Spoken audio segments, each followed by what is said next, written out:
Alors la question d'un nourrisson et d'un fœtus même dans le ventre conjugal, moi c'est une question primordiale pour moi. D'abord parce elle permet de mieux comprendre la question d'un enfant qui est exposé et d'un enfant qui est victime. Parce qu'on peut être tout à fait exposé aux violences conjugales en étant dans le ventre de la maman, sans voir, en entendant certainement, mais en tout cas sans voir.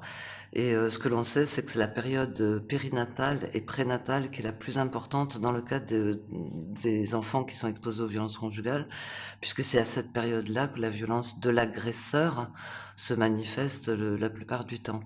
Alors c'est sûr qu'un petit bébé qui est dans le ventre de sa maman, il va entendre les bruits, il va entendre, il va sentir ce qui se passe dans le ventre de la mère, il va sentir un stress important qui va se manifester dans le corps de la mère, voire il va subir les coups que reçoit sa mère sur son ventre. Et ces coups, ben, ça entraîne des traumatismes extrêmement importants, des traumatismes que l'on retrouve par exemple à la radiographie, où on voit des fractures crâniennes, on a des fractures des os,